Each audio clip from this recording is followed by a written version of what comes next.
2019. Este año nuestro tema es la innovación y la charla de ahorita, que se llama Sopa de Electrones, va a estar dada por Luis Abraham García, a quien le pido un fuerte aplauso que le den por favor para que inicie.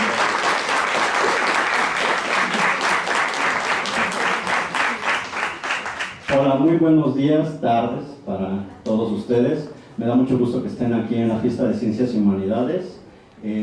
Para nosotros como científicos o futuros científicos es muy importante que las personas como jóvenes como ustedes se encuentren en este momento aquí para que vean no solamente qué se hace en ciencia, sino también que vean qué es lo que a ustedes les podría llamar la atención si es que en algún momento pues piensan que esto puede ser una actividad que le den una oportunidad a la actividad científica y pues en el futuro a lo mejor no sean científicos o no estudien ciencias, pero que entiendan la importancia de por qué se hace ciencia y sobre todo qué ciencia se está haciendo aquí en la UNAM. El día de hoy yo les voy a hablar acerca de una receta de cocina que me encontré por ahí en mis distintos estudios y libros que he revisado, y es como la forma por la que yo titulo esta presentación, una sopa de electrones. Nosotros estamos acostumbrados a hacer una receta de cocina obteniendo los ingredientes necesarios y pues después mezclándolos de alguna manera para obtener un producto terminal.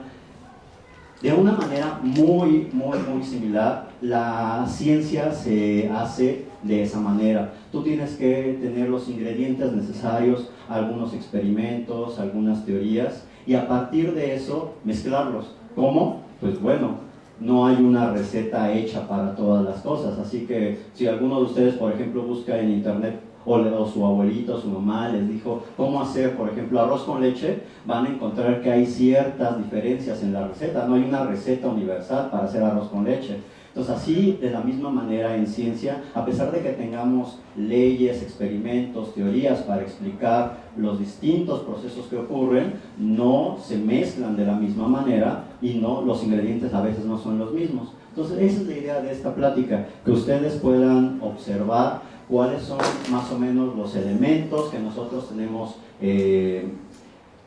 como los elementos que tenemos para poder hacer una receta y poder con esa receta explicar algunos fenómenos de la naturaleza y por qué no obtener algún producto terminal que cambie nuestras vidas. Entonces esa es la idea de nuestra plática del día de hoy.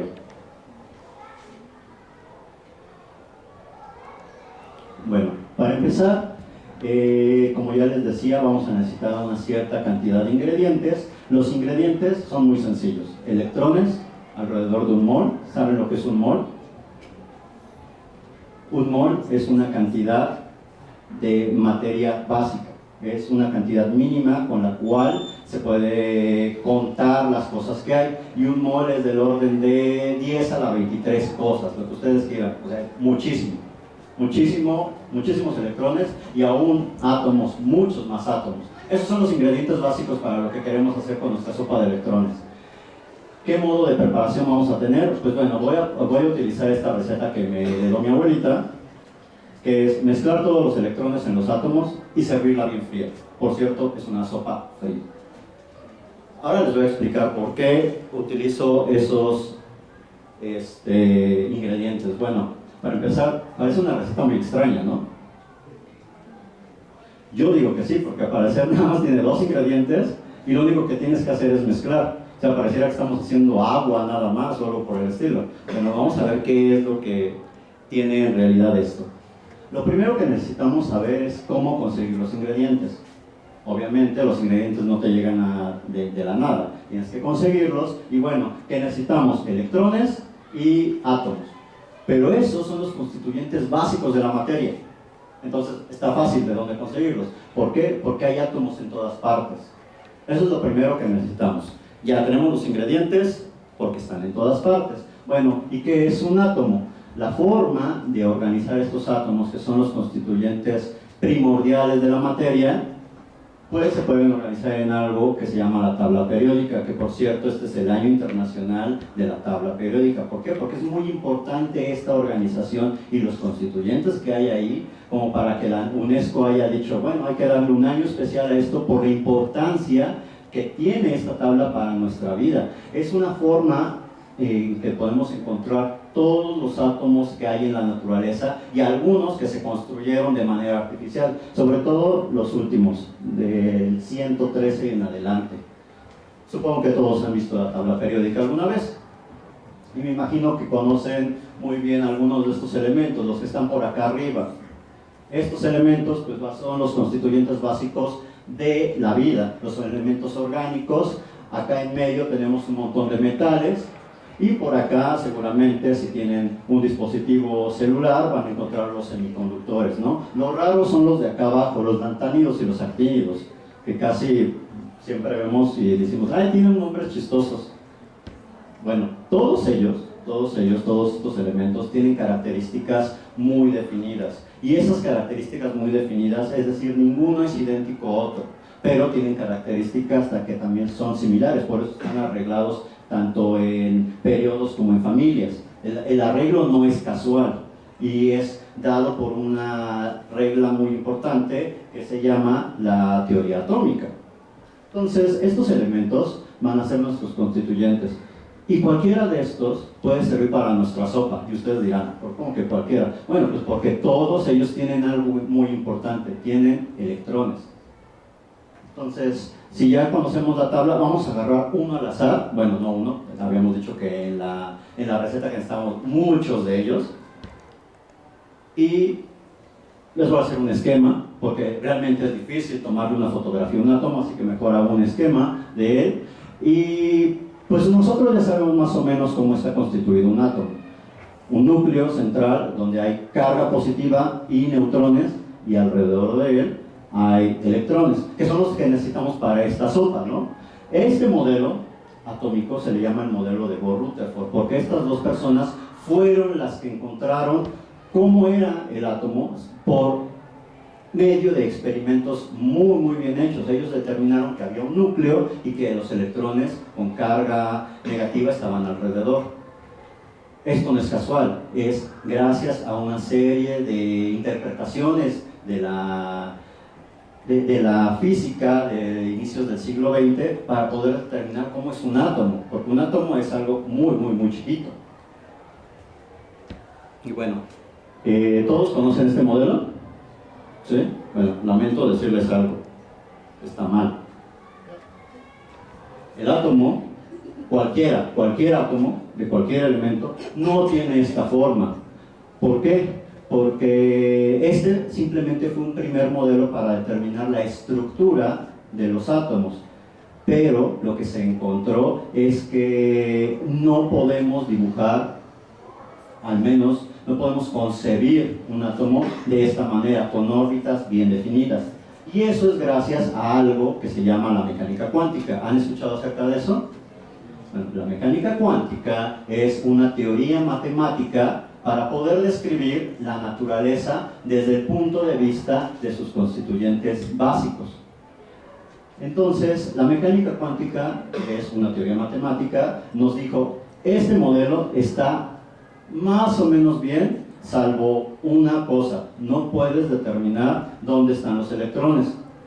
Bueno, entonces, aquí les voy a hacer una pregunta a ustedes. Seguramente han escuchado que los electrones son unas cositas muy chiquitas que están alrededor de la materia, dando vueltas, que sirven para la conducción eléctrica, saltan y están por ahí vagando. ¿Es cierto eso? Eso es cierto, porque experimentalmente sabemos que así se comportan los electrones, pero no sabemos cómo son. Son muy pequeños.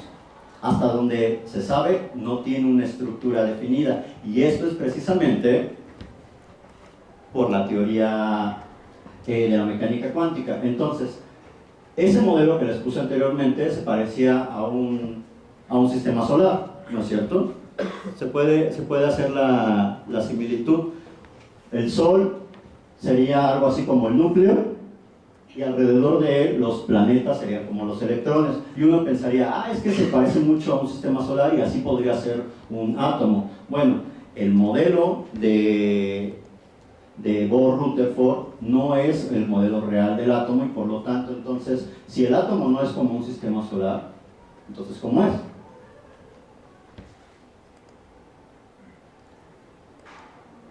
Les presento una fotografía real de un átomo. El átomo de hidrógeno es el átomo más simple que hay en la naturaleza. Y ustedes me dirán, se sigue pareciendo al modelo electrónico, un núcleo en medio, al modelo de Bohr-Rutherford, un núcleo en medio y un electrón alrededor. Pero quiero que noten algo muy, muy particular. Ese electrón que está dando vueltas en un círculo concéntrico no tiene un lugar definido. No les estoy diciendo, aquí está el electrón, más bien parecería que está difuminado alrededor de todo el átomo.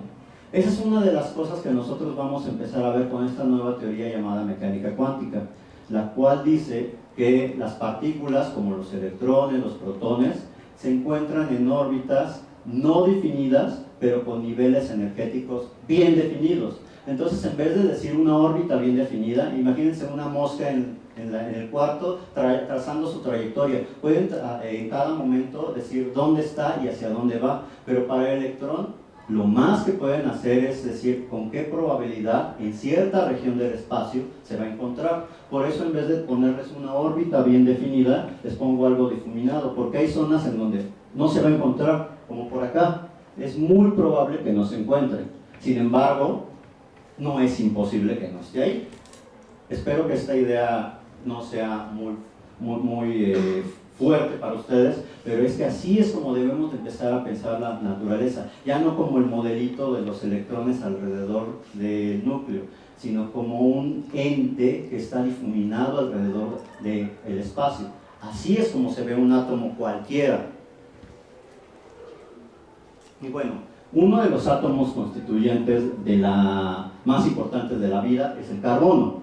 El carbono tiene 6 protones, 6 neutrones y es el isótopo más estable y tiene 6 electrones alrededor. Pero estos electrones ya no se van a encontrar en órbitas definidas, sino en órbitas difuminadas y que ya no son concéntricas, como círculos concéntricos. Más bien se ven como globitos para algunos electrones y para otros electrones sí se ven como esas esferas. Entonces, esos globitos son los causantes de que los átomos pueden interaccionar con otros átomos. ¿Por qué? Porque esos globitos son los que nos van a permitir que haya enlaces electrónicos. Y los enlaces electrónicos son los que hacen que los átomos se junten con otros para formar moléculas. Ahora, seguramente ustedes, por eso les pregunté al principio de dónde venían, seguramente algunos de ustedes sí llevaron química y han visto este dibujo, que representa cómo se conectan entre sí los carbonos. Y entonces, ese dibujito, en realidad, se puede ver como varios carbonos en forma de un prisma en donde 4 de ellos,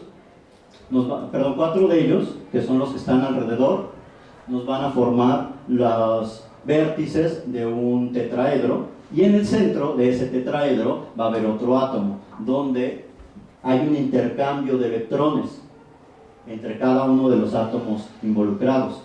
Eso es lo que yo les comentaba al principio. Esas nubecitas que se forman en forma de globitos son los causantes de que los átomos de carbono se unan. Hay otra molécula muy importante para la vida, la molécula del agua. Y esta también tiene esas nubecitas electrónicas alrededor que nos permiten hacer que el oxígeno tome a los hidrógenos. Pero pasa algo muy interesante con esta molécula. Hay átomos que son muy gandallas. ¿A qué me refiero con eso? Ellos ya tienen muchos electrones y quieren más. Entonces imagínense un átomo de hidrógeno por ahí que solamente tiene un electrón, se acerca a una molécula de agua, y ¿qué es lo que pasa a un átomo de oxígeno? ¿Y qué es lo que pasa? El pobrecito electrón ahora ya no le pertenece a esta molécula, sino que pasa a ser parte de toda la nube electrónica que hay del átomo de oxígeno para poder formar la estructura que nosotros llamamos H2O. Eso es algo muy interesante también, porque los electrones tienden a moverse libremente. Y entonces, regresando a la sopa de electrones que queríamos hacer, esta es una de las formas en las que yo podría obtener electrones, quitándolos de alguna manera de los átomos, porque hay electrones que van a ser fáciles de arrancar. Esa es una forma de obtener los electrones que queríamos para nuestra sopa. Y les voy a decir por qué es tan fácil arrancar electrones. En un circuito eléctrico formado por pila, un apagador, claramente sus conductores y bueno, por ahí un foco o un LED, los electrones se mueven libremente porque cuando hay una pila, esa pila lo que hace es otorgar energía a los electrones para que salgan de sus átomos y entonces se crea una corriente eléctrica. Esa corriente eléctrica está hecha únicamente de electrones, los átomos no se mueven. Los átomos, sus núcleos se quedan ahí fijos y esos electrones van saltando de átomo en átomo. Y ese flujo de electrones es lo que nosotros conocemos como corriente eléctrica. Entonces ya tenemos una forma fácil de obtener los electrones de nuestra receta. Una forma es arrancándolos con una energía eléctrica. Ahora, cuando eso pasa, cuando arrancamos electrones, ponemos esos electroncitos en movimiento. Y si las cosas se ponen en movimiento, entonces va a haber un aumento de temperatura. Como cuando quieren entrar al metro en hora pico, y todos ustedes, todas las personas quieren entrar al metro al mismo tiempo, el aumento de temperatura es terrible. Eso mismo pasa en un conductor eléctrico. Acuérdense que en una estructura, yo les dije, en una estructura como un cable de un conductor, hay muchísimos átomos y aún más electrones. Entonces todos esos electrones van a quererse mover al mismo tiempo, produciendo muchos choques entre ellos y produciendo un montón de calor. Prueba de ello es que, por ejemplo, cuando cargan su celular, lo dejan ahí cargando y de repente ven que tanto el cargador como el celular ya están calientes. ¿Por qué? Porque el flujo de electrones que va de la fuente donde los están sacando a la pila está atiborrando de electrones la pila y generando mucho calor. Entonces cualquier movimiento de cargas eléctricas como son los electrones va a producir calor y eso es un gran problema, porque en general lo que nosotros hemos encontrado a lo largo de muchos años de estudio es que conforme la energía aumenta, el calor también aumenta y ese aumento o disminución de energía se puede describir en una gráfica. Por ejemplo, a temperaturas muy altas, la energía quiere decir que es muy alta. Pueden hacer una relación entre mucha energía con una con demasiado calor. Por ejemplo, vayan a la playa y ven, hay mucha energía solar que les está llegando y por lo tanto está haciendo mucho calor. Ahora, si la temperatura se empieza a bajar, por ahí de los 0 grados centígrados, las cosas empiezan a reducir su movimiento, porque ya no hay energía para ponerse en movimiento, precisamente porque el calor está reduciéndose. Y aún más, si la temperatura la seguimos bajando, va a llegar un punto en el que todas las estructuras que hay en la materia, átomos y electrones, van a tender a dejar de moverse. Entonces en esta gráfica, por ejemplo, yo pongo al agua. El agua puede pasar de sólido cuando está muy energética, agua hirviendo, empieza a convertirse en vapor. Bajas la temperatura a temperatura ambiente como es el agua, está en estado líquido. Bajas aún más la temperatura cercano al cero, ¿y qué es lo que nosotros encontramos? Hielo. Pero es posible seguir bajando la temperatura. ¿Qué tanto sería posible bajar la temperatura? Porque acuérdense que nuestra sopa la queremos preparar muy fría. ¿Qué tanto se podría bajar la temperatura? Acá yo les puse un límite, que es un límite en grados centígrados que se puede establecer por una ley física que se llama la tercera ley de la termodinámica. Y eso nos dice que ninguna estructura, átomo, molécula, lo que sea que haya en el universo, puede estar más frío que esto, claro, en grados centígrados. No puede rebasarse más para acá el valor de temperatura. Y imagínense, hasta 273 grados centígrados falta muchísimo. Fíjense, en general, para hacernos una idea, ¿Qué tan caliente es la estufa con la que cocinamos nuestros alimentos? ¿A qué temperatura creen que está la flama? Por ahí de 200 grados, 200, 300 grados centígrados. O sea, meten la mano y les quema horriblemente. Imagínense, ese mismo efecto pasa, pero para el otro lado. La flama de su estufa lo que está haciendo es transmitirles calor. Si ustedes estuvieran en contacto con un objeto que estuviera a menos 273 grados centígrados, lo que va a pasar es que ese objeto va a chupar el calor que ustedes tengan, y entonces lo que les va a pasar va a ser una quemadura, porque una quemadura básicamente es una transferencia de energía. No estamos diciendo de dónde hacia dónde. Ustedes lo que van a hacer más bien va a ser quemar ese objeto, porque tienen una temperatura muy alta, del orden de ¿cuánto? 37 grados centígrados, que es la temperatura corporal. ¿Han visto algo que sea muy muy frío? ¿Abajo de 0 grados centígrados? El hielo, en las noticias cuando ven lugares, perdón, no, en las noticias cuando ven que en Siberia están a menos 30 grados, bueno, déjenme mostrarles algo que está a menos 195 grados centígrados. Aquí está, nitrógeno líquido. El nitrógeno es un elemento de la naturaleza. Es una molécula, de hecho, no puede estar solito. Es una molécula compuesta por 2 átomos de nitrógeno. Pero en este envase está a menos 195 grados centígrados.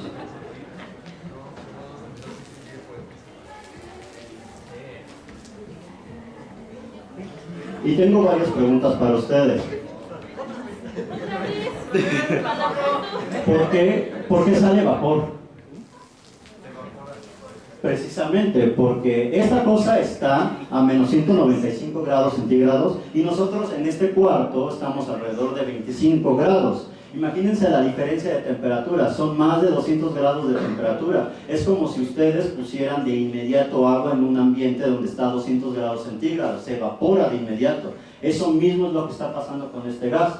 Y no es un gas que nos afecte. De hecho, la constitución de nuestra atmósfera es 70% nitrógeno, gaseoso, pero es 70% nitrógeno. Así que si alguna vez se preguntan de dónde sale esto, pues nada más hay que bajarle la temperatura a nuestro ambiente.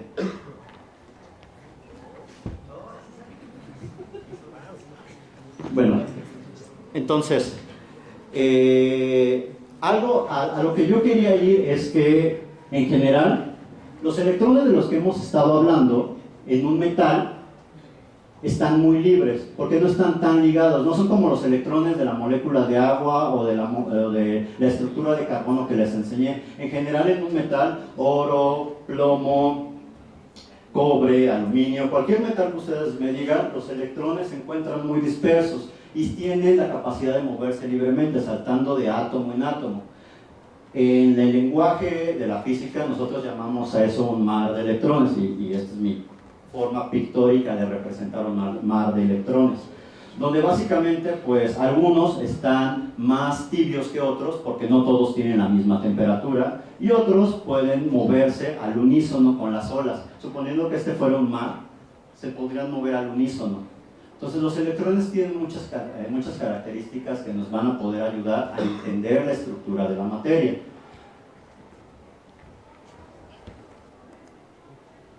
Y bueno, hay una característica muy interesante para poder entender por qué la materia, como el nitrógeno líquido, está muy fría, o por qué se puede hacer muy fría.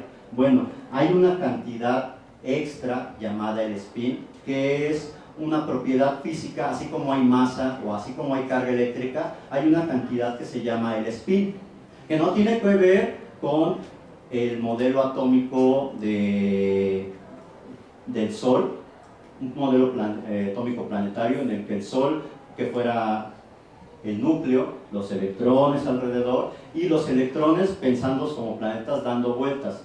Esa idea también está mal.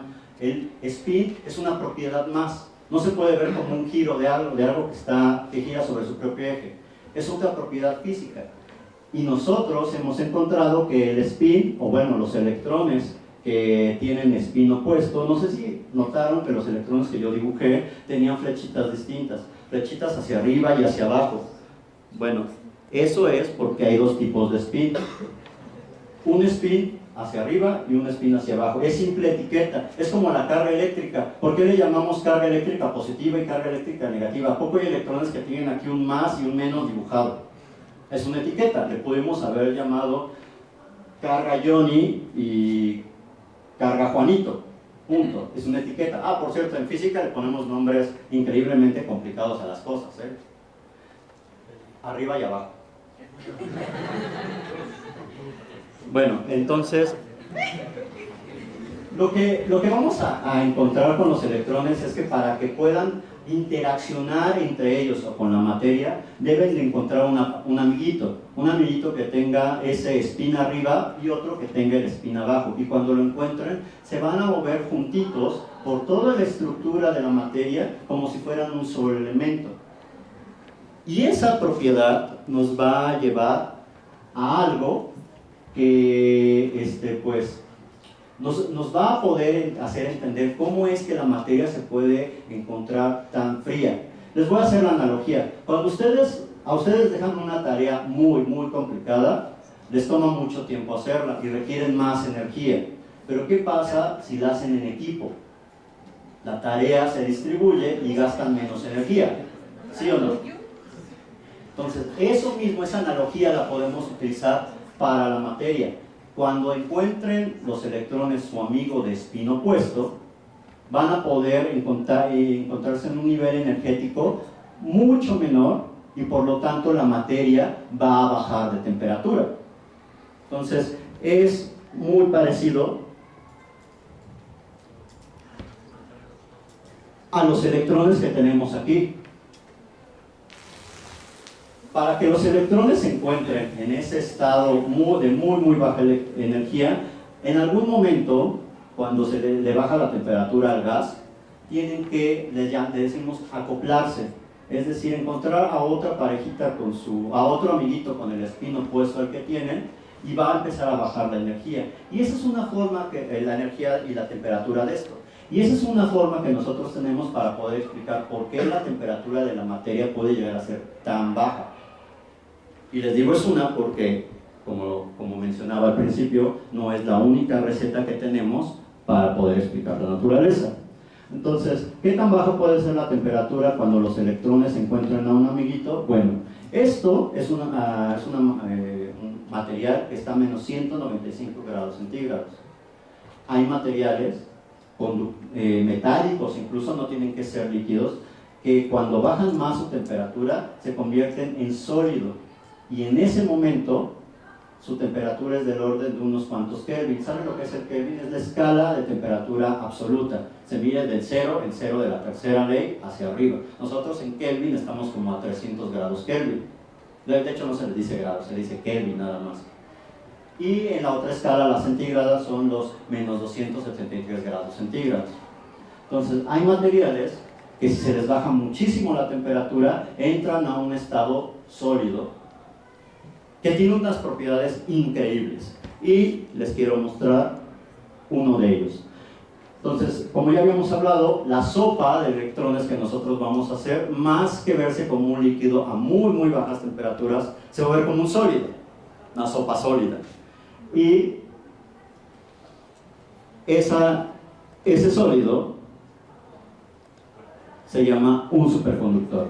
El superconductor, quiero que noten aquí, es la pastilla negra, es un material metálico o cerámico, pero que a temperatura ambiente le pusieron ahí un imán, no le pasa nada, el imán fue el gris, pero luego se le llena con este mismo nitrógeno líquido que yo traigo, y algo pasa. Cuando la temperatura de este material de negro llega a una temperatura cercana a la de nitrógeno líquido, expulsa campo magnético, y entonces el imán, el gris, empieza a flotar porque se repele. Imagínense, un material que no era magnético se convierte en magnético a muy bajas temperaturas. Una ventaja grandísima de este material, el negro, el otro es un imán de neodimio, un típico imán con los que hacen sus audífonos. Una característica importante de un superconductor es que cuando ya es un superconductor y la corriente eléctrica pasa a través de él, no produce calor, y entonces la corriente eléctrica fluye de una manera muy sencilla, sin producir calor. Imagínense que su pila de celular estuviera hecha de un material superconductor que lo conectaran y se cargara al 100% en menos de 5 minutos, sin producir calor. Ese sería un cambio increíble para la tecnología que nosotros tenemos. Entonces, ¿qué materiales pueden ser de esta tabla periódica? ¿Qué materiales pueden ser superconductores? ¿Sabe? Bueno, en primer lugar, la mayoría de los metales pueden ser superconductores. Hay algunos materiales orgánicos que pueden llegar a hacerlo, pero fíjense la gráfica. La gráfica nos está diciendo que los rojos son a temperatura un poquito mayor a 25 Kelvin, que son como menos 200 grados centígrados. Y hay otros materiales que se tienen que enfriar mucho más para poder llegar a ser superconductores. Entonces, lo que nosotros hacemos en ciencia es primero ver si nuestra sopa de electrones está bien, o sea, si la receta está bien para poder entender la materia, y después ver si alguno de ellos pueden servirnos para ser un superconductor. Porque bueno, obviamente esta cosa no nos ayudaría a convertirlo en superconductor, es demasiado caliente para llegar a la temperatura que esos materiales necesitan. Y una pregunta más, ¿dónde se utilizan los superconductores? Actualmente el éxito más grande de donde se utiliza un superconductor es en un tomógrafo.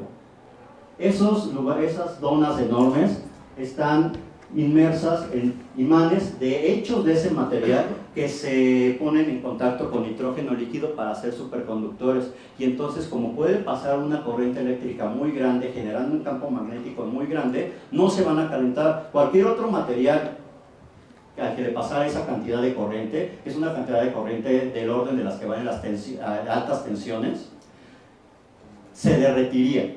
Pero este material puede aguantar una gran cantidad de corriente sin derretirse, porque ya es un superconductor, ya puede fluir la corriente eléctrica a través de él sin ningún problema. Y como estamos en un evento cuyo eslogan es la innovación, permítanme presentarles la más grande innovación en la que en el futuro van a encontrar un superconductor. Hace unos cuantos días Google anunció que habían podido lograr obtener una computadora cuántica, que en general una computadora cuántica, o este chip es para una computadora cuántica, es un aparato que va a hacer computación de una manera en la que se utilice la mecánica cuántica.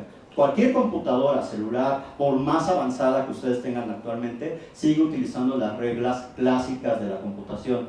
Estas computadoras tienen un funcionamiento esencialmente distinto, porque ya utilizan la mecánica cuántica para funcionar. Y dentro de este chip hay anillos superconductores por los cuales puede girar la corriente eléctrica casi sin detenerse jamás. Y esos son los que sirven para poder simular lo que en computación cuántica se conoce como qubits. Ya no son los bits básicos con los que ustedes miden la memoria de sus computadoras, son quantum bits. Son bits que tienen propiedades computacionales increíbles. Entonces, dentro de este chip hay son millones de transistores hechos en forma de arito, de tamaño nanométrico, los cuales tienen que ponerse a una temperatura cercana a los 0 Kelvin para poder funcionar. Pero esto es el futuro de la computación. Una computación que, aquí sí les digo, no esperen que sea como que vaya a correr muy rápido, no, va a servir para resolver problemas que esencialmente son distintos a los que actualmente se tienen las computadoras. No quiere decir que las vaya a sustituir, simplemente va a ayudarnos a hacer otro tipo de actividades. Entonces, bueno, al final, ya para concluir, mi pregunta más grande, imagínense que esta capacidad o esta característica de la materia existiera a temperatura ambiente. La respuesta es, no lo sabemos. Lo que sabemos es que hay que enfriar mucho la materia, y es muchísimo, para que aparezca este efecto. Y lo más alto que actualmente lo hemos encontrado es más o menos la temperatura del nitrógeno líquido, que es menos 195 grados centígrados. Y pues bueno, para terminar, ¿cómo queda nuestra sopa de electrones? Bueno, muy fría. Muchas gracias.